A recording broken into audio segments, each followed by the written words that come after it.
Hey, everybody, and welcome to the Mighty Matt Podcast. I'm your host, Matt Sterling. Man, we have a great one today. I was down in Oceanside for the Para World Surfing Championship. I'm just sitting on the beach wondering how it all works, and I ran into our next guest, Team USA surfer Chris Oberle. So, Chris, welcome to the podcast. Hi, Matt. It was so great. And I met your dog as well. He jumped up and gave me a big kiss. It was wonderful. Yeah, he's here somewhere. Yeah, he would do the same. If you were here, he would do it again. I bet. He's got no boundaries.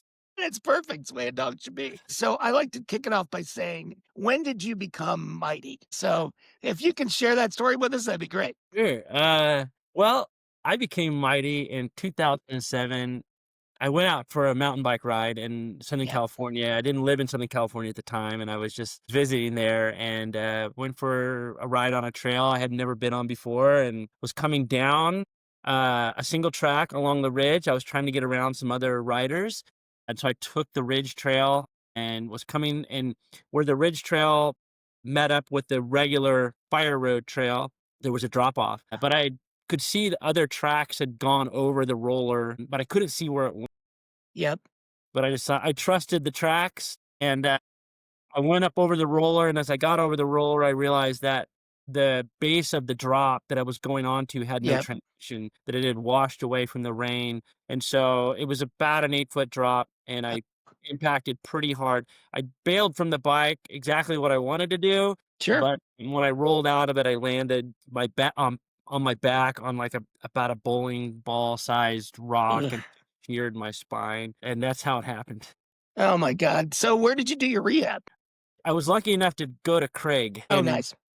Denver, Inglewood. So it That's was great. incredible. The people there, the resources they have, it's unbelievable. And is that during that period of time, obviously frustrating because it was a turning point in your life? Yeah. Who did you kind of turn to for support emotionally? Wow. That's something I have never thought about. Because I was living in California. So me flying to Colorado, I didn't have a lot of support there. My family is from Kansas, so they were able to come out and be with me quite a bit. Oh, that's great. Brought their kids, and we were able to do little barbecues and hang out, and they witnessed some of my rehab process. My mom, she came when she could, and she was really amazing. She was just like a rock. Sure. And I was really just kind of going through a hard time, like anybody probably would. And yeah, sure. she was just she did everything perfectly. Like the way she handled the situation was just exactly what I needed at the time. It was just really just sort of like rock. Yes. And at the time I'm thinking, it's like this is tough. And she's just there. It wasn't until later that I realized like that's how she needed to be, because I was kind of in bad shape. She needed to be like the stable one, which that's exactly how she was. And I think probably she wasn't so stable on the inside, but on the exterior, she was a rock. And it was exactly what I needed to get me through it. That's so cool. Yeah. Now, you talked briefly, but I'd like for you to talk a little bit more about what brought you from Kansas to California and your work with architecture and all that. Yeah. So I left Kansas when I was 18. I was working, construction, and I worked in a mill. Oh, so cool. I'd been doing that for about 3 years. And I didn't know what to do. Nobody in my family had really gone to college, and they'd done some junior college stuff. And everybody in my family is really talented at what they do. So I didn't know what I wanted to do. So I thought I needed to learn a trade. Sure. And so this guy came to the high school that I went to for a trade school in Arizona. And I'd really never even been out of the state, Missouri, and so I'd been around Kansas. But anyway, he's talking about this trade school, but all I could think about was like, I'm going to go somewhere different. Yeah. So I went to this trade school in Arizona that taught me how to do drafting. Oh, cool. From there, I did that for about 2 years full time there in Arizona, and then that got me a job where I live now in Lake Tahoe. On the north shore of Lake Tahoe. I started working for an architect here when I was 20, and I've kind of been here ever since. I obviously wasn't here during my injury. That's when I got into surfing. I think what got me out of Kansas was just, I don't know, to see something new, and it turned into something bigger than I thought it would. I didn't think it was going to bring me here. but it did. That's awesome. Now, I was reading a little bit about you. Did you spend some time in India? Yeah. Tell me about that. Okay, so when I was at Craig, you're going through all the therapy, you're learning all the occupational therapy stuff and learning about your body again. And on my downtime, I was in their computer lab just scouring, like, I gotta fix Sure. this, gotta fix this. Meanwhile, it's like there were people there that are just like, no, you just gotta accept it, you just Yeah, gotta yeah. like move past it. So a friend of mine who's a skier in Colorado, broke her back. She was a friend of a friend, and I was able to get in contact with her, and she had just come back from there. And Okay. she's been injured from a skiing injury for, gosh, like 20 or 30 years or something, for a very Yep. long time. And she went to India and she's like, it was amazing, very successful. You have to go, like, especially you're a new injury. It's really going to work wonders for you. And so I went there. And for therapy and stem cell therapy and physical rehab. And so I was there for about 9 weeks and Wow. it was incredible. I don't regret it. I totally think it was a scam, but, Nice. they told me one price and then, Oh, got got it. there, they, like, raised it, Yep. but you're in such a state of mind where you're like, "I'll get rid of Yeah, well, try anything, everything I right? own if you'll give me back what I used to have." Yeah. And so, I just like, "I'm doing this," and, I don't regret it because India is incredibly hard to navigate, Yeah, as a that was my next question is like, how accessible is India? it's I've done some global travel, but I wouldn't even put that on my list. It's incredible, you should go. It's not at all accessible, but the people there are so willing to, like, help you. It's really incredible. That was one of the key things I got out of it, aside the people at the clinic were fantastic. The physical rehab I got there was amazing. You go, like, 3 times a day, but all the Wow. other stuff was, I think, just kinda nonsense. Yep. Just going around, New Delhi and navigating that really incredibly dense space with so many people Yeah. and just, like, the crazy infrastructure they have there, I went into, like, a brand new library there they had built, like, a Oh, year wow.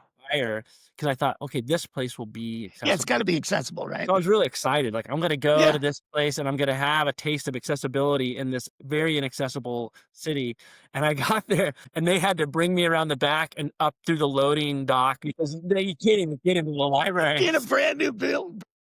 It was really interesting, and the guy who ran the place came out to meet me, and he's like, "Let's go back to my office and we'll talk," 'cause Sure. uh, it was kind of an architecturally significant building for India Okay. for New Delhi at that time. Yeah. And so he wanted to talk about it because he knew that I was an architect. And Right. so we get to his office and I couldn't fit through the doorway. So it was like this weird moment. And I think it dawned on him, like, we need to do better. Yeah, We, absolutely. but I think what's interesting about India is there's so many people there that they just have to build and they Yeah, have to build every day all the time and they don't have the time to always meet every requirement sure. for life safety and for accessibility and Yeah. for everything that we have here in terms of getting buildings approved they have there, but they're very loose and they just got to build it Yeah. because they have so many people that need it, and so they're just building as fast as they can and Did you hopefully encounter any other disabled people there that were, it's in from yeah, India? it really opens your eyes because, when I would get out and I'd hire one of the tuk-tuks, like the little three-wheel Yep, deal, sure. and I'd transfer in and they'd put the chair in next to me and we'd go around town and, yeah, you would see disability and the poverty, and it really puts things into perspective very quickly. And you think, "Wow, my chair is beat up and old, but it's still a million times better than what they have here." And, yeah, it's really good. So, like, the outreach programs that are here that are doing stuff for places like, some of the more developing countries, it's really, really needed and really important. Yeah, So, that's great. yeah. So now let's get back to your rehab and Sure. your introduction to adaptive sports. Was surfing your first or what was the first thing you tried? So surfing was the first thing I tried. I got out of Craig Yep. and hospital, and I'd heard about a place in Carlsbad, and the girl I was dating at the time lived in Southern California, and so she was from La Jolla, and so I went down to do rehab in Carlsbad, Okay. and immediately after I got out of Craig, and so when I was there, a friend of mine up here in Tahoe had contacted me and said, his name's Jeremy Jones. He said, "You need to meet John Davis, who was an Olympic skier. Yep. Really incredible guy. He was a pioneer downhill mountain bike racer. He was like one of the first guys. I think he was like the first guy. And he was on the world tour. Like I was a real bike racing nut before my, so I knew a lot of the old school racers, but Yep. John knew them personally. And I really looked up to John, and I met John through Jeremy. And John at the time had just started dabbling with adaptive surfing. And this was Okay. 2007. I went to meet John for a bite to eat at lunch, and it's a funny story, that I told John, he said, "Where do you wanna meet?" I said, "Well, I'm in Carlsbad at the rehab clinic. I'm here pretty late." And he Yep. said, "Well, I'll come there and I'll meet you there." And I said, "Okay." So I'm there, it's late, it's just me and one other trainer, and we're way in the back, and, Yeah. and, uh, John comes in, and they have one of those bells on the door, and it Right. dings, and the guy looks at me, he's like, "We're closed, like, who's here?" And I'm like, Yeah. "Oh, a friend of mine is meeting me here." And he's like, "Okay." So he leaves the room, and I'm not in my chair, so I can't follow him. Yeah. Yeah. I hear him go to the front, and, I hear him go, "Can I help you?" And I've never met John. I'd only s the ski area ski by me here before, and I'd never Sure. met him. Anyway, I just hear this guy go, "Yeah, I wanna walk." And, the guy goes, "Oh, well, I tell you what, like, you could come back tomorrow during the business hou." And John's like, "Well, I'm just messing with you." John that was my first introduction to John, but, he's a super funny guy, really outgoing, really great person for me to meet because I was Yeah. dealing with this injury, and John had all the tools. That's He great. taught me everything I needed to know, and he introduced me to Steve Bainey and Dana, Okay. who is a, just world-renowned surfboard shaper. He's in the Shaper Hall of Fame. The guy's amazing. Nice. He got me in the water on very right off the bat, and Yeah. That's kind of what I want to talk to you about. That first time in the water. yeah. Did they figure out, like, did you use the paddle at first, or how did you get beyond the break? So initially, Steve built this monster board that 2 people can sit on. Oh, cool. So I sat on the front of this thing, and my injury is I'm T10, Yep. and I'm complete, so I don't have a ton of core. So it's Yeah. hard for me to just sit on a surface without having to hold on to something. Yes. And so I just sat and I held on, and he took me out through the waves. And it was wintertime, so it was very cold, and I didn't have a wetsuit, so he was loaning me stuff, and Right. I hated it. It was I terrible. bet. Yeah, completely pummeled because you're still operating in your mind like you have use of your lower body. Right. Right. Right. And the ocean is just completely tying you in knots and with the current and the waves. And but I felt like at the end of the day, I felt like I had done something really difficult. Absolutely. Felt like an accomplishment. I hadn't felt that for a while. And Yeah. so I just kept going back because I felt like I need this to feel like I've done something. And I wasn't really that stoked on it at all. So I did it. I just did it all the time. Just went down. Nice. Met Steve and I met some of the other guys there. The place I was surfing at is called Dog Patch. It's at San Yep. Onofre.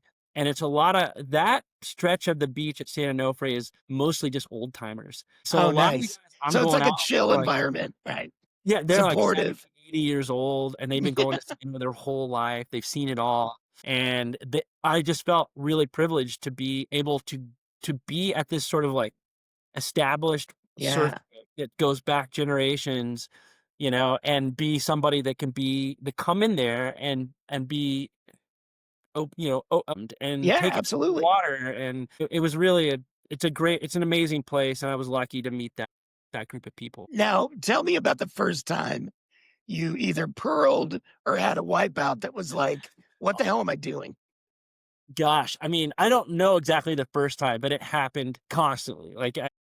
And so that I think that's what drove me not to be so stoked on it because Yeah. it was really difficult. It was really hard. And so in the moment, it's fine. Like I can deal with this. Sure. But when you're not there and you're getting ready to go and you're just thinking, that's what I have to look forward to, that was hard to motivate myself to go and do it. And you start picking it up slowly, little by little, and you start getting little glimpses of, hey, that was actually pretty good. Made it Yeah. down the line and actually made a turn, Yeah. and you get a little more radical each time, and people are getting and people see the improvement, so they give you more tips, and you Sure. start better and better and better. It felt really nice because it's not a huge community.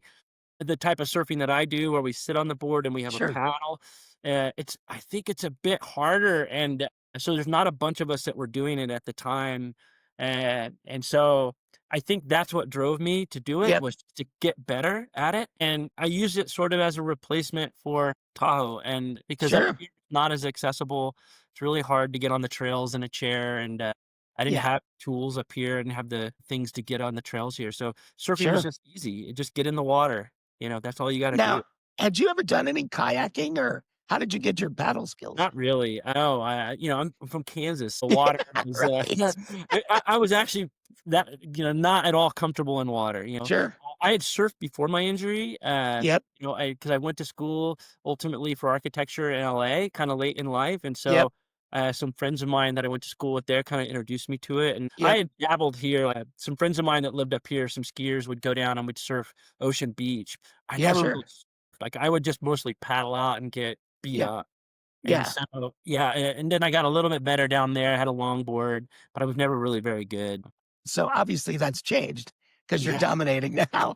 But oh, yeah. what are some of the things you've learned like to score points in a tournament?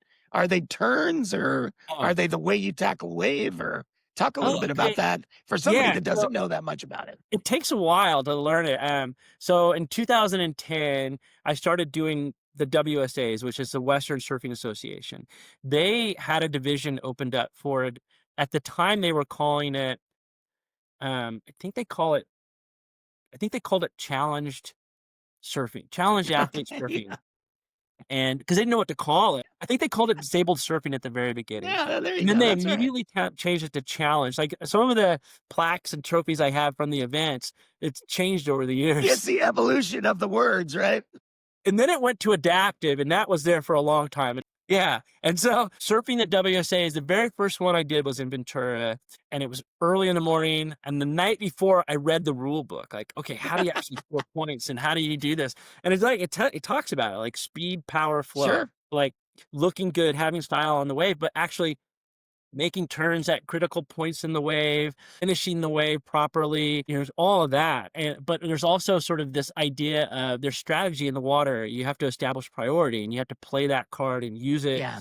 And so there's a lot to it. Obviously, I wasn't doing a lot of that in the beginning. I was just trying to Yeah. like get a turn in so the judge would see it and give me a little bit more of a score, But they really to this day it blows my mind that I'm really indebted to the WSA, what Yeah. they had, because there wasn't very many of us, and it Sure. must have them looked crazy when we would show up, these guys just dragging across the sand, dragging Yeah. eggs, and it must because it's like you show up and it's all these groms and older kids and adults even, like, that just shred, and they've been Sure. surfing their entire lives, grew up down there, and they're just shredding, and WSA's been around for a long time, so these Yep. kids came up through it, and their parents came up through it, and then so that goes on hold, and then it's our heat, and they Yeah. see us, like, going across the sand, like, "What just happened?" Yeah, sure. Like, all these guys going out there, and it's not super compelling what we do because we're not shredding, like, as hard as they are, because Right, we're right, right. figure it out,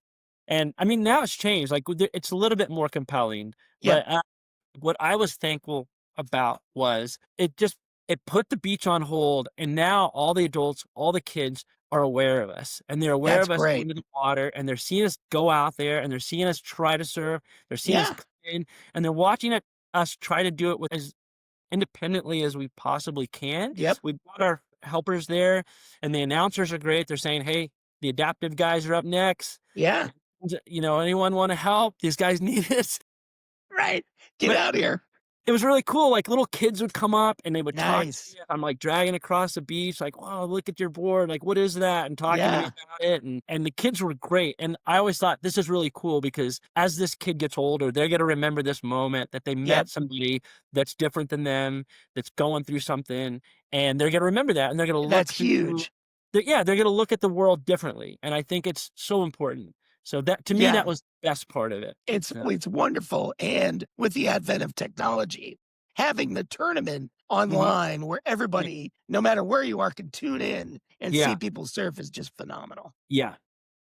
What advice would you have for somebody that was out there sitting in Kansas and Yeah. wondering, I'm disabled. I want to try surfing. What do I do?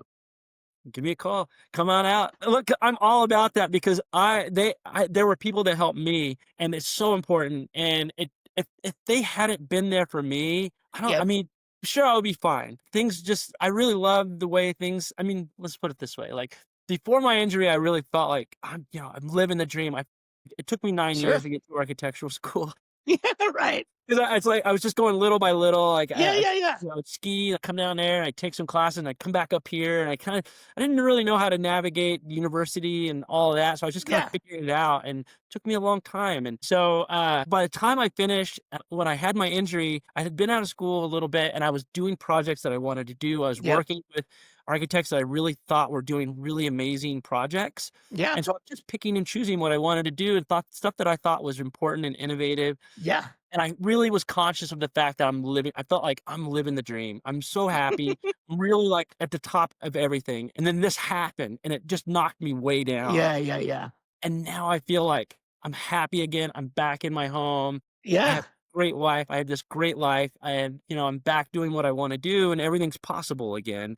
And so, but that Absolutely. wouldn't have been possible without people like John and Steve Bainey and all the other people that came in, like Freddie, Carrillo. He's like one of the first guys to surf sitting down as a Yeah. parak. And so these guys, they led the way, and I'm just lucky that I met them. So yeah, That's and great. going to Craig, because Craig instilled that in me, like, "You can do this." And Yep.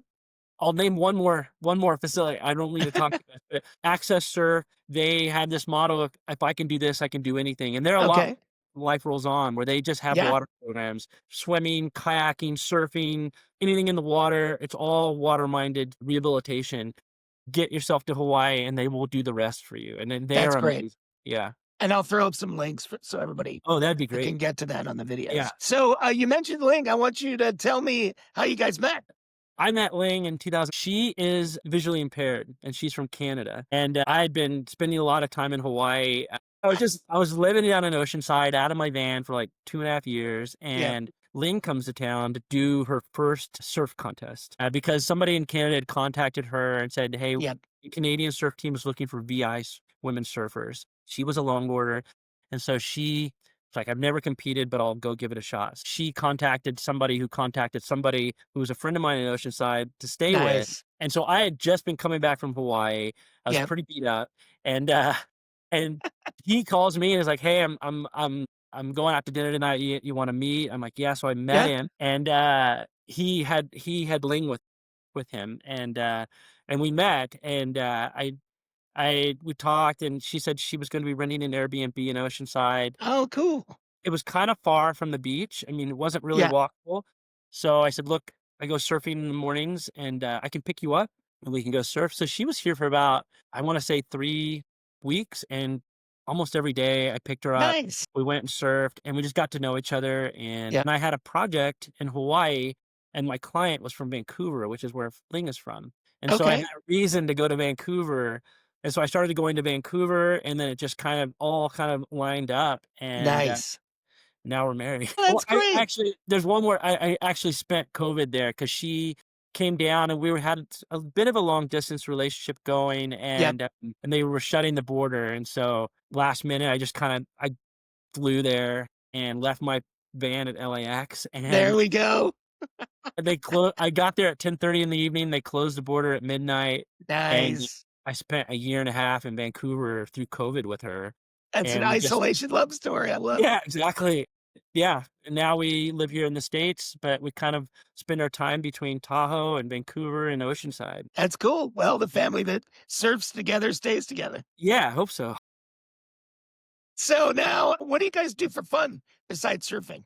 Gosh, really simple stuff. Like we go for hikes when we can. Like we take the dog out and go for hikes.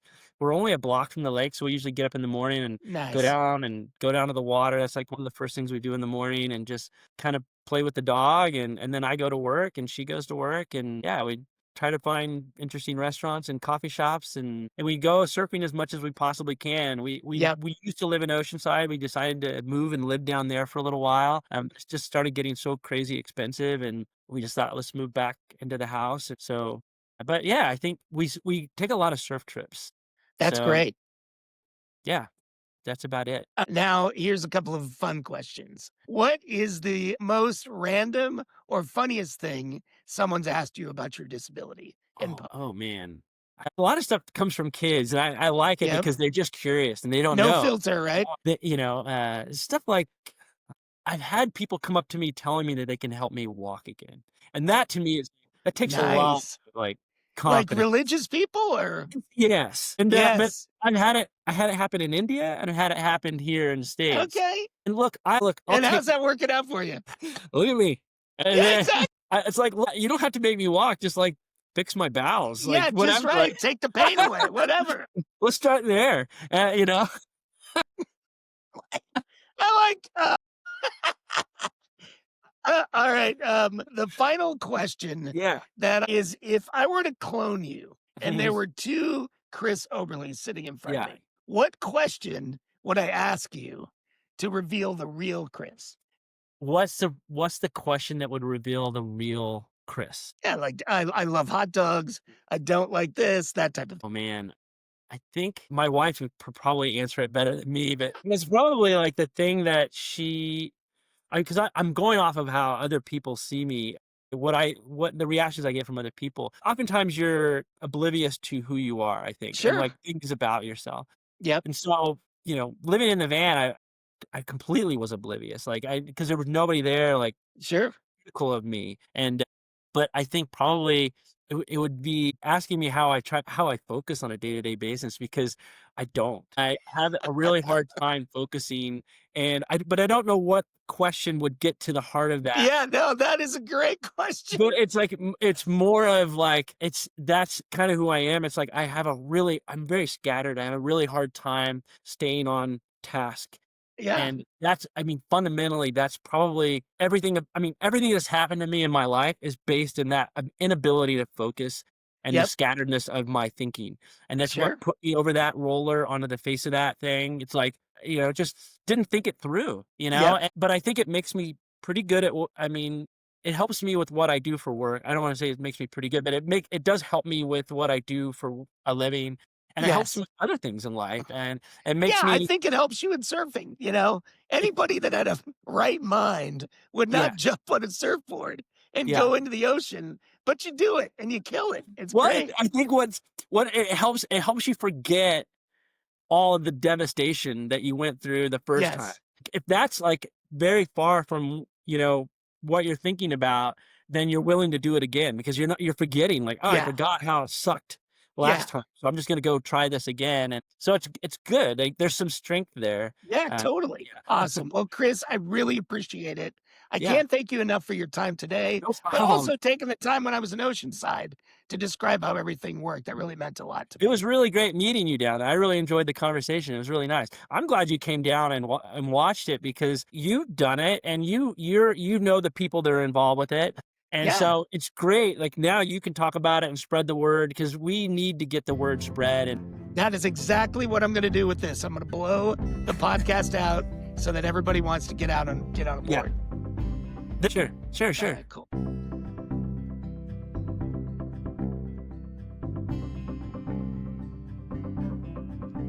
I hope you enjoyed that episode, and I hope you'll click like and subscribe so you can meet the mighty.